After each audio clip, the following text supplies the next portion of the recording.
South Jamaica, baby, they made me to be the greatest. Serving the deed of my creators, fresh off of my high haters. It's the king again, Magdalene, Chauffeur, bragging and boasting. Yo, what up, y'all? It's your boy Dollars. Welcome back to the channel. It's another day, another dollar video, and we got a crazy reaction today. I don't even know if I believe this story, but I think it is true.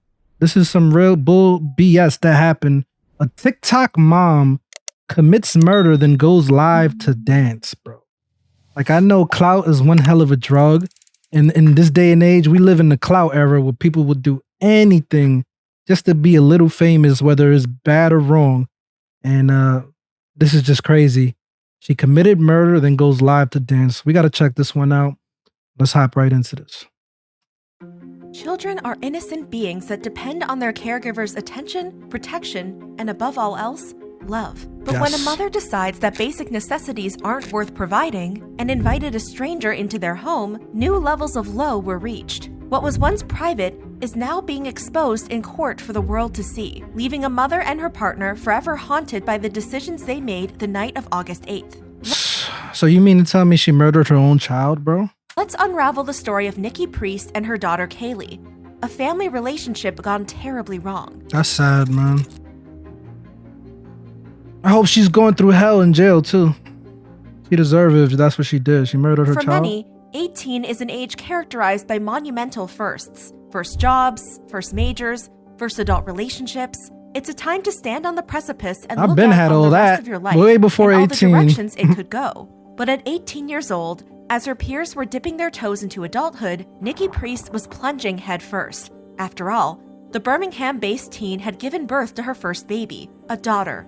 Bright and beautiful, Kaylee Jade was born January 31st, 2017. Like many children, Kaylee was overly active and could be described as a handful. But to those who knew her, she was also bubbly and happy, with a permanent smile plastered across her tiny face. Before her daughter had turned 1, Nikki had entered a relationship with Dan Gregory, who seemed to enthusiastically take on the role of father. Despite not being her birth parent, Dan bonded with Kaylee and viewed her as his own. The three shacked up at Dan's mother's flat for about 8 months, before moving into their own flat in July 2019 after welcoming a new baby boy. It's here, in flat 14 of the Kingshurst apartment building, where any illusion of familial bliss would fall to pieces. Just a glimpse inside Kaylee's bedroom could tell anyone this was not a child at risk of being overindulged. The space had no princess canopy, no hand-painted drawings on the wall, no tokens of affection that would suggest the girl was anything more than an afterthought. No, Kaylee's room was barren, completely void of a mother's love.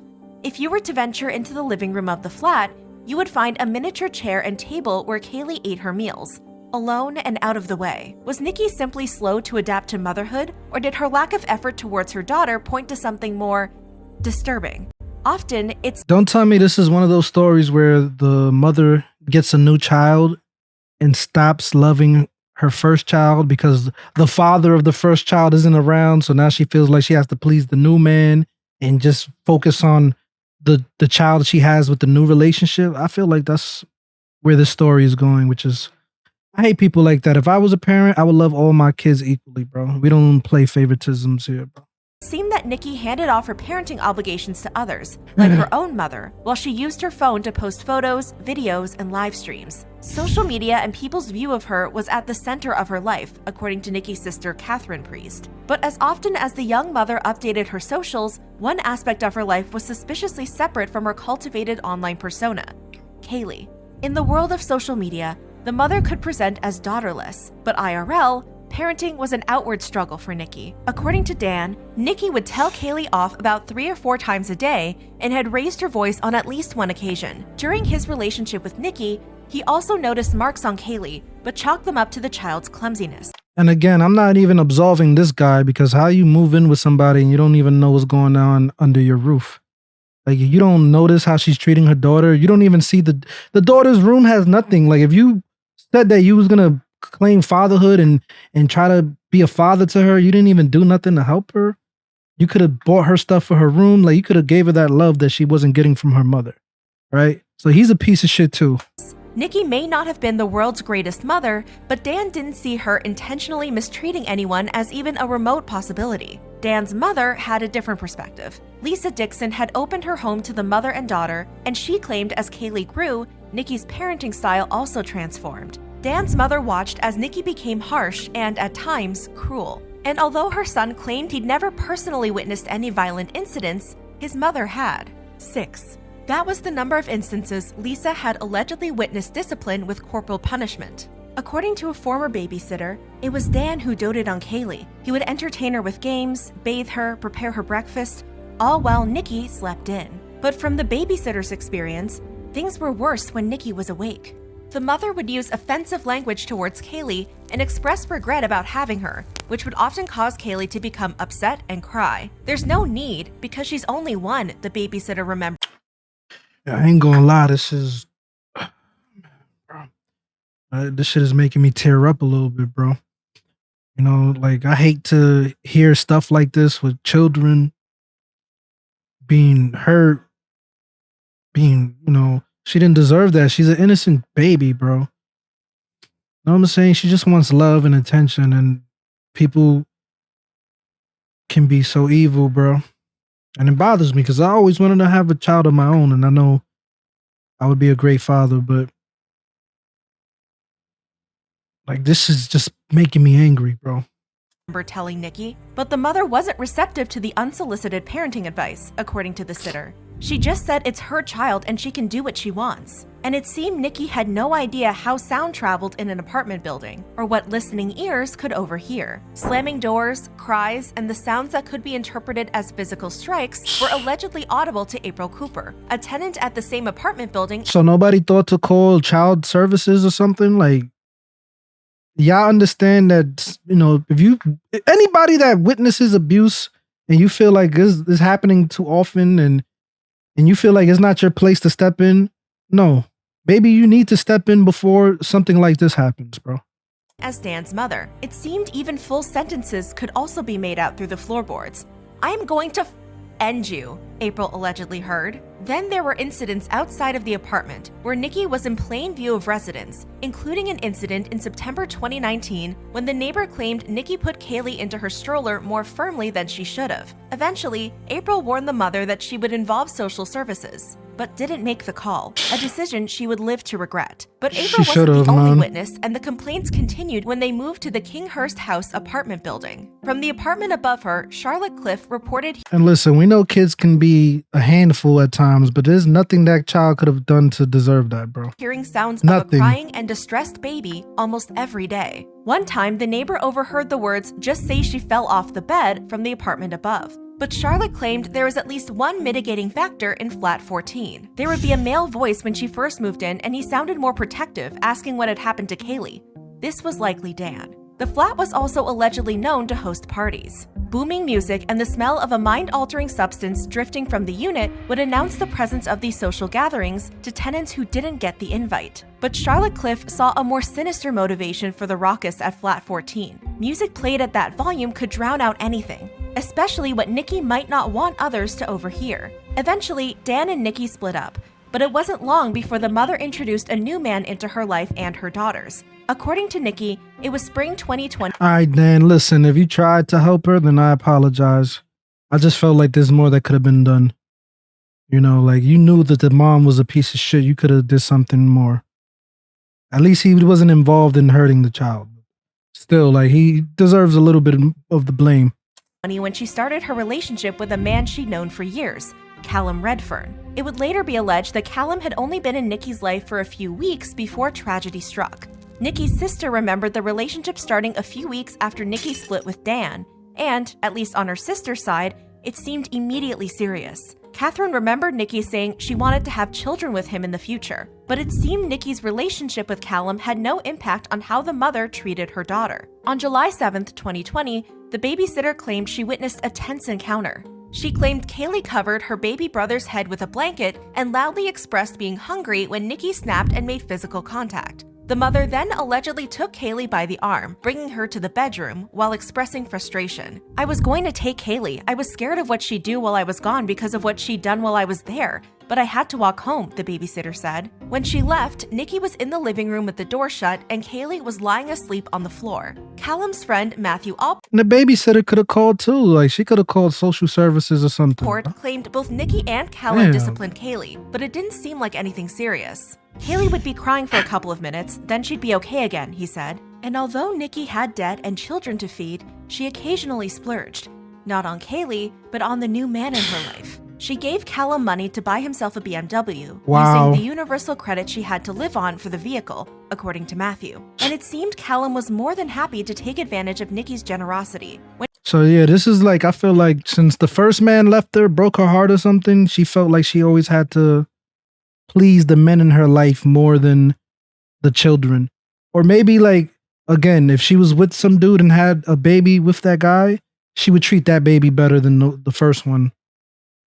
That's just messed up, bro. When she gave Callum the equivalent of over $900 for the car that ended up costing about $300 less, Matthew claimed his friend told him not to tell Nikki about the remaining cash. This alleged deceit, on top of Callum once leading a police chase with both of Nikki's children in the backseat of his car, made it clear the 20-something had no interest in winning any Boyfriend of the Year award. But it appeared the relationship was destined for nowhere good. It's strange, looking back at the odd TikTok Nikki posted with Kaylee. It's hard to imagine this is the same mother who acted shockingly different behind closed doors. It's even harder to imagine that she could be capable of what would happen next.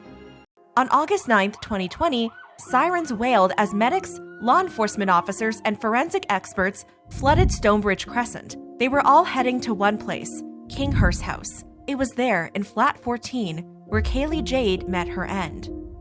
But what had happened to the 3-year-old who was once so full of life? The walls of flat 14 might not have been able to talk, but video could. And what CCTV footage taken from the day before spoke to was a mother-daughter relationship that was, at the very least, troubling. If you didn't know any better, you might assume Nikki and Kaylee were strangers forced to take an elevator together. Kaylee stood in the corner, staring at her mother, while Nikki tactfully ignored her daughter, opting to focus on her reflection instead. As they walked out of the apartment building and towards the park, Nikki continued to show no effort to hold Kaylee's hand, talk to her, or even look at her. And by tomorrow, she would never have another chance. Although that's where the video footage ended, there was one person who wasn't Nikki, Kaylee, or Callum who could provide insight into what happened in flat 14 on August 8th, Callum's friend Matthew Allport. According to Matthew, the night had started out normally enough. When he entered the apartment, he claimed Kaylee was already in her PJs, pink and white. She was sitting at her separate table eating a dinner of frozen food. From Matthew's recollection, after finishing her meal, Kaylee played around the house as the adults smoked on the balcony. At 7 p.m., as Matthew sat in the living room and Nikki was still on the balcony, he claimed Callum put Kaylee to bed, which took about 10 minutes. Callum's friend recalled hearing muffled voices when Nikki joined Callum in Kaylee's room. As for what they were talking about, Matthew had no clue. Callum and Nikki spent alone time in Nikki's room while Kaylee rattled the stair gate that closed off her bedroom, asking to be let out to play. Her requests were apparently ignored, and Kaylee abandoned the stair gate for bed. But sometime later, Callum was allegedly shouting from the hallway, "Nikki, Nikki, Kaylee's being sick." Matthew heard the sound of a bath being run as Nikki changed the sheets, but throughout the half-hour cleanup, Matthew claimed he never saw what Nikki and Callum were doing. And when he thought about How the hell you there? You're not even paying attention to what's going on, bro. Like, anybody else would have just walked in, like, to check, like, what the fuck? it, he never heard Kaylee get sick or crying. In fact, looking back, he couldn't understand why Callum had been in Kaylee's room after she went to bed if Kaylee hadn't made any noise. But at the time, Matthew seemed to have other things on his mind. Callum's friend had been in a rush to leave the flat for a while since they had out-of-town work the next day. It was Callum who insisted they stay and chill for a bit. But about 40 minutes after Kaylee was put back to bed, Callum suddenly changed his tune. "Come on, let's go," Callum said. Before they left, Callum stepped over Kaylee's stairgate. "Good night, and I'll see you tomorrow," he said into the dark of the room. But Matthew returned to the flat that night to grab sunglasses Callum had left. From the hallway, he remembered passing Kaylee's room. There were no blinds on the window. Clothing and toys, with nowhere to go, lay in heaps on the floor. The carpet appeared to be haphazardly thrown down with minimal effort to lay it flat. And there, on a double bed, slept Kaylee. He could just see her head poking out from under the duvet. She was silent. That's Matthew's version of events. But Callum's friend only saw and heard so much that night. Text messages, on the other hand, might say more about the thoughts occupying Nikki's and Callum's heads on August 8th. At 11:17 p.m., Nikki sent a text. I am okay. What about you, baby? How's Kaylee? Sick anymore after? Good, I'm good. She's still being sick. Why? What's up? Just feels sick and now just sick in the bowl. She gets upset when I go to check on her. I feel like this was just a cover-up. Nothing happened. We're going to find out what happened, but they both did something or he did something, and now they trying to play it off, texting each other. Text to Callum saying Kaylee was sick. She also suggested her daughter was irritable, texting Callum that Kaylee would get upset when she went to check on her. Been sick in bed again or not? Is she not asleep then? Callum asked. Nikki said Kaylee just felt sick. The mother then changed the subject to express how nice the visit had been. Callum told her he's going to bed and the two exchanged I love yous. Nikki also texted a friend that night who was asking her for personal advice about a friend. I know how you are feeling, girl. I will talk all night, Nikki said. Was Nikki really so blissfully unaware of the horrors that tomorrow would bring? But there were also older text messages that hinted Nikki and Callum might not be so innocent. In an older message to Callum, Nikki said Kaylee made her intentionally injure her hand. I want to end some, the mother said. In another exchange, Callum said it was a shame that they hadn't met earlier as the baby could have been his. Never too late. I want to have a girl, Nikki replied. I want a girl too, babe, especially with your looks, Callum said. Were these just lighthearted texts between the couple, or did they expose a motivation for not wanting to have a... Yeah, they wanted to get rid of that daughter, her daughter, so they could have another one. Because she's the type that if she gets a new man, that's her priority. She only cares about him and his kids and his needs. She doesn't care about her daughter. After all, Kaylee hadn't just passed away. Someone had cut the toddler's life short. According to a pediatric surgeon from a local children's hospital, the degree of force needed to inflict injuries that Kaylee succumbed to would need to be very high. I've only seen one similar only when an older child was harmed by a horse, he said. In fact, some of Kaylee's injuries were sustained weeks before August 8th, injuries her mother never sought medical aid for. Wow. Whatever the cause, whoever caused it, it would be apparent to anybody, that this little girl is desperately ill. Pediatrician. So this was weeks of abuse that led up, and then maybe there was the final straw. She did something, or maybe she just succumbed to her injuries that she dealt with the weeks prior, and it just took a toll on her little body. Dr. Dewey Evans said, if treated, experts agreed Kaylee's injuries would have been survivable. But although Kaylee's life could have ended anywhere between 11 p.m. and 11 a.m., when Nikki called emergency services at 11:11 a.m., the toddler had already passed. All of this raised suspicion that Nikki wasn't just inept in her mothering, she was calculated. On May 21st, 2020, Nikki texted Callum point blank, I'm going to end her. Why? Asked Callum. Cause she keeps leaving the living room or giving her in the kitchen and I'm sick of it. I've striked her nappy. Good, give her one from me. Wow, what a I hope these people are going through hell right now. I hope they're going through hell right now, bro. Like, you don't understand how infuriating this is making me, bro. This story. I thought he was just a dickhead boyfriend that didn't know, or he did know, but he didn't know how bad it was. No, he's encouraging the mother. Oh yeah, give her one for me. Callum said. I will, babes, replied the mother. On Fucking August 9th, Nikki bro. was arrested on suspicion of willful neglect of a child, and Callum was arrested on suspicion of willful ill treatment. I want to spit in his face right now. The two were later released on bail, but were far from proven innocent. An investigation was launched by the local police force. One of the first people on the scene the fateful morning of August 9th was Caitlin Harper, an apprentice paramedic. The door was ajar and she announced her presence as she entered the flat. Nikki was crying and distressed and called out, I don't think she's alive. She was right. It was apparent Kaylee had been deceased for some time, Caitlin recalled. She noted the mother was distant from her daughter. Nikki had not been attempting to resuscitate Kaylee when Caitlin entered, as she would have been instructed to do until emergency services arrived, nor did the mother offer her daughter any physical contact. When speaking with Nikki, Caitlin was told the mother had moved Kaylee to the floor and attempted CPR when she found her in this state at 10:30 a.m. When paramedic Paul Woodcock arrived on the scene, Nikki was in an entirely different room. It's fair to say Priest was rather upset. She seemed a bit like her thoughts were scattered, moving around, not focusing on anything specifically. She wasn't in the bedroom, she was in other parts of the flat, he said. The only accident that Nikki could remember had happened weeks ago, when her daughter fell off her play table. Nikki claimed Kaylee had a reduced appetite and had thrown up after the accident, but was otherwise her normal self. But as the extent of injuries became apparent, the flat was soon labeled a crime scene. Shortly after police arrived, Nikki claimed Kaylee had been perfectly fine, up until somebody visited the flat. Callum had spent up to 10 unsupervised minutes with Kaylee in her bedroom, after which Kaylee became ill, Nikki alleged. She believed something had now she's trying to blame the boyfriend? happened while she was on the balcony on August 8th. She claimed she'd witnessed Callum strike Kaylee a few weeks before, and she'd heard him do it on other weekends when he visited. and Nikki was adamant she was innocent. How you let somebody put hands on your child, bro?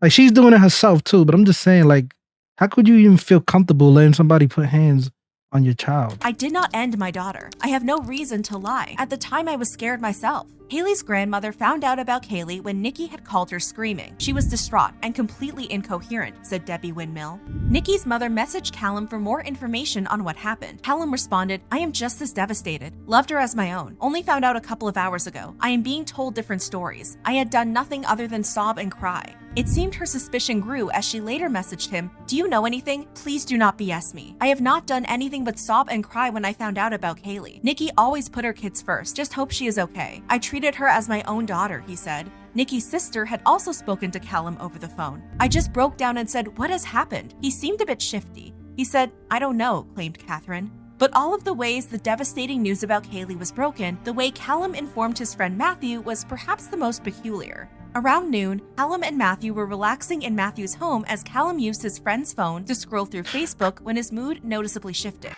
Matthew asked what was wrong. He remembered Callum told him he'd tell me in a bit, but a bit came and went. It wasn't until 3 p.m. when the news was sprung on Matthew. You'll never guess what happened. Kaylee's passed away, Callum told his friend. No further details were given. I was shocked. He said it out like that, and I was like, you what? I thought any normal person that, you know, was close to the little girl and was with the mom or the boyfriend would have been like, oh my, you know, would have been like hysterical or like, you know, like something. That he just said that shit so casually, bro. Like, oh. Why didn't you tell me straight away? We're best mates. Why did you not tell me for 3 hours? And Callum's reasoning wasn't any less perplexing. He said to wait until there was no one with us, but there was no one with us anyway. I was shocked to think she had passed away early in the hours of that morning, Matthew said. And despite Callum telling Nikki's mother he was devastated, from Matthew's perspective, what happened to Kaylee was at most an inconvenience to his now former friend. All he was bothered about was that Nikki now wouldn't be able to get him another car. He has no job, no money, no friends. Wow, what a piece of shit. According to Matthew, Callum's main source of income, besides the odd job, was Nikki's benefits that he'd used to pay his debts. As suspicions grew over Callum and Nikki, others were in the midst of mourning the toddler who had never made it to 4 years old. Dan Gregory, Kaylee's former father figure, was devastated by the news of the passing of the girl he had helped raise for 2 years. He started a GoFundMe, with proceeds going towards funeral expenses or a memorial. And it seemed like the whole community was grieving for the little girl. Her block was quickly filled with photographs of a smiling Kaylee, along with plushies and balloons. You know, it's just trying not to, like, you know, tear up or none, but seeing the little, you know, they blurring out her face, but when you just see like little pictures of a baby, bro, like an angel, it's innocent. Like, why would you want to hurt something so innocent, bro? That shit is just to honor the toddler, but someone else was mourning for all of that social makes it media more to sad, see. man. Just weeks after Kaylee passed away, Nikki posted a TikTok wiping her tears while lip-syncing the lyrics, I'm sorry, Mom and Dad. I know I messed up bad. I should have done better. Compilations of old videos and photos commemorating her daughter were also posted with captions like, R.I.P. my darling, Mommy loves you, Angel. To her critics, these posts didn't show a grieving mother, but a social media addict fiending for her next dose of attention. Yet the memorial videos were just a blip, and I was just about to say that, but she said it better than the way I would have said it. Nikki soon transitioned into dancing TikToks and makeup reviews. Nothing could bring Kaylee Jade back, but could the trial provide justice for the toddler? The prosecution for Nikki and Callum's trial described both of their accounts of August 8th as fragile and full of inconsistencies. Although Kaylee had injuries spanning previous weeks, the prosecution argued the brunt of her life-threatening and inevitably life-ending injuries occurred while the two defendants were in the flat. And whether the intent had been an attempt on ending or serious harm, the fact remained that the parties bore a joint responsibility. Both Callum and Nikki denied the charge of murder. Callum claimed he had never been alone with Kaylee in her bedroom that night. And although he hadn't been aware of Nikki's mistreatment in the weeks building up to August 9th, he didn't do it, and that left him with one alternative: Nikki must have. But Nikki's defense argued the only absolute failure in the mother's parenting was letting Callum enter her daughter's life. While Nikki admitted she had raised her voice at her daughter and, at times, had become physical, she claimed there were limits to her discipline and she would never use excessive force. No, according to Nikki, it was Callum who crossed the line. She claimed he was immediately comfortable with disciplining Kaylee. It started with little taps and then it got worse. You could hear her distress, Nikki alleged. but the mother had never stopped him. Bitch. I should have done something for my little girl, but I was scared of what might happen to me because of his aggression. I loved him, she claimed. During the trial, Nikki also went into detail about the events leading up to August 9th. On August 8th, she took her daughter to the park, an outing she claimed Kaylee absolutely loved. And despite what the CCTV might suggest, Nikki claimed she wasn't intentionally neglecting her daughter. She likes to walk on her own. She likes to run, she said. Then they went back to the flat where Callum and Matthew later joined them. Nikki claimed when Callum took Kaylee to bed, he stuck his head out of the doorway to tell Nikki her daughter bit him. Kaylee does not bite anyone, Nikki reportedly told him. Callum then allegedly disciplined Kaylee in a way that caused her to cry. Nikki then claimed she reminded Callum of Kaylee's age, to which Callum allegedly responded, she deserved it. After they put Kaylee to bed, Nikki claimed she went on the balcony to smoke with the door shut. When she re-entered the apartment, Matthew was in the living room and Callum was allegedly nowhere to be seen. She assumed he'd gone to the bathroom until she allegedly heard his voice in the hallway telling her Kaylee was sick. The mother then claimed she went to see her daughter who was crying in bed and had gotten sick on her bedsheets. When she asked Callum why Kaylee was sick, he allegedly told her he didn't know. Nikki said she then cleaned Kaylee's sheets while Callum gave her a bath. She remembered seeing a mark on Kaylee's chest that Nikki couldn't account for. After the bath, she claimed Callum carelessly placed the crying Kaylee back on her bed. Callum then allegedly asked Nikki to make him tea and pour Kaylee a cup of juice. From the kitchen, Nikki claimed she could hear sounds coming from Kaylee's room. I heard smacks. I think it was 3 or 5. It was getting louder and louder. I ran to the bedroom and she was holding her stomach. When Nikki asked Callum for his reasoning, he allegedly said Kaylee kept getting out of Yo, bro, like I don't even know if I can finish this shit, bro, because this shit is just like one of the most upsetting thing I've ever seen, bro. And I know like stuff like this happens a lot. You know what I'm saying? And my heart goes out to all those kids that got to deal with that and suffered, and every kid that suffered this abuse.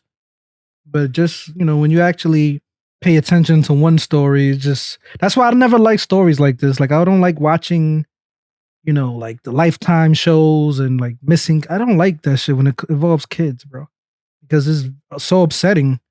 Like, and it's like there's only so much I can feel heartbroken. You know, like I can't feel heartbroken for every single child. Like I do feel heartbroken for every child, but what I'm saying is like I hate to feel that way. So it's like I don't want to think about it, and you know, so it's like it's hard. It's hard. of bed. Still, no alarm bells were going off for Nikki. The fact that this should really be happening, like, it's just crazy, She left bro. the room, but she claimed Callum only followed her a couple of minutes later. They hung out in the living room. At one point, Nikki went back out on the balcony. And I hope that he's getting everything he deserves in jail. I hope. And he's somebody's bitch in jail. She expected Callum to stay the night as he usually did on weekends, but Callum said he wanted to leave. Like Matthew, she allegedly also witnessed Callum step over the gate to say goodnight to Kaylee. She claimed he stayed in the room for a few minutes in silence. She said she spent the rest of her night looking after Kaylee and texting friends and Callum, who kept asking about Kaylee's condition. Nikki claimed that by about 10 p.m., Kaylee had stopped throwing up, but she continued to check on her. When Nikki woke up in the morning, she said she decided to let Kaylee sleep in. She used her phone, brewed tea, took a cigarette break, having no idea, so she claimed, of the nightmares and flashbacks she'd soon be haunted with from this fateful day. Eventually, she went to wake her daughter up, but Kaylee's arm was cold. That's when Nikki's memory allegedly gets hazy. I just remember dropping to the floor and screaming, Nikki said, and there was one thought she claimed ran through her mind. What's he done to my baby? She phoned Callum. When asked why, Nikki said, I wanted to know what he had done to my little girl. She claimed she didn't call emergency services immediately because she was scared and she didn't know how to approach it. She claimed she knew she had to tell police it was Callum, but it wasn't easy. I was scared to say what he had done. I was scared he might come at me and hurt me, so I did not want to say anything to the police. From the gritty reality of August 9th, everything from the previous night allegedly looked different to the mother. Sounds she'd not understood at the time. Memories that had seemed innocent. The time spent on the balcony, away from Callum, away from her daughter. I have had time to look back at it and see his every move, Nikki claimed. Callum's defense claimed Nikki was obsessed with social media and was more focused on her phone than Kaylee. To Nikki, her social media presence said nothing about her ability to parent. I like to dance. It does not mean I didn't love my little girl. I have not put on an act once. He knows what he has done, the mother alleged. The text exchange where Nikki told Callum I'm going to end her was also brought up. She had been naughty. It just came out. It does not mean I was going to do it, Nikki Yeah, said. okay. Many of her texts, she claimed, were exaggerations. As for the state of Kaylee's room, she claimed she was tight on money. I do agree it was no place for a little girl, but it was getting done. She's tight on money, but she got money to give to her boyfriend to buy a car. She said. It seemed Callum was better at getting her to open her pockets. When he, Redfern, wanted a car, he stamped his feet for one, Nikki said. As for those neighbors and witnesses who had given details about her parenting habits, they were liars, claimed Nikki. But despite Nikki and Callum's refusals to admit any wrongdoing, in the end, both were convicted of manslaughter. Good. Nikki was also found guilty of child cruelty due to the unreported previous Throw the injuries book at and was both of them. sentenced to 15 years, while Callum was sentenced to 14 years. According to Justice How sentenced to 14 years, bro? You should be given life, bro. You should never be free if you hurt a child, in my eyes, bro. Feel me? And this was weeks, months, years of abuse that the mom was guilty of, and he came in the picture, and bro, they shouldn't be free at all, bro. Foxton's ruling, instead of tending to the child, the couple had banded together to stop Kaylee from interrupting their alone time permanently. And I would say, like, you know, some people would be like, oh, they should be killed. Sometimes I agree with that. I feel like, all right, let them suffer. Yo, death is easy, the easy way out, right? I feel like for them to suffer in jail and go through hell every day of their life with prisoners abused, like doing the worst shit to them, I think that's worse than being killed. That's why sometimes I'm like 50-50. You lost your tempers and were parties to the assault which cost Kaylee her life, said the judge. Detective Inspector Adam Jobson, the man behind the investigation, believes the public might never know exactly what happened that night in Flat 14, but there is an inarguable truth that the trial shed light on. One thing is clear, said the detective. Nikki Priest has failed her daughter. She's failed to protect her, and she should be, being a mother to that little girl, the one person who should have been able to protect her. Although 2 people were found guilty, it's easy to see the trial's outcome as a hollow victory. After all, there's no bringing back Kaylee. But through honoring her life, those who loved her can extend her legacy beyond the events of August 8th. Alright, y'all, that was the video, man. That was a tough one. I didn't think I'd be able to finish it. I'm gonna be honest with y'all, man.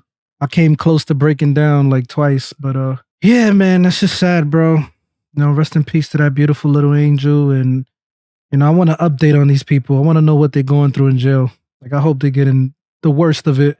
I know. And again, I might not do another reaction like this where it's with kids, because, you know, this shit is hard, bro. You know what I'm saying? It's hard to stomach, hard to hear what's happening to a child, you know, and it happens every day. You know, every day there's a child out there that's suffering. And again, if you guys see something that you feel like you need to speak out on, or you know somebody that's too rough with their child, don't be afraid to put them in their place. Don't be afraid to call social services, you know. But you gotta realize, it gotta be a real legitimate threat, you know. Don't call, you hear somebody raising their voice or something, you know, like that's regular shit. But if you see something that doesn't look right, then speak out on it, you know. Anyway, man, y'all let me know your thoughts on this whole situation, man. It's your boy Dollars. I'm off this. For my time goes by, they gon' raise a nigga jersey in the sky. Treat a nigga right, big dreaming on my life. Shorty wanna get some air, I go and get her when I fly. Taking off on these niggas I retire. The minute I catch fire, I smoked them all before, just revisiting the high.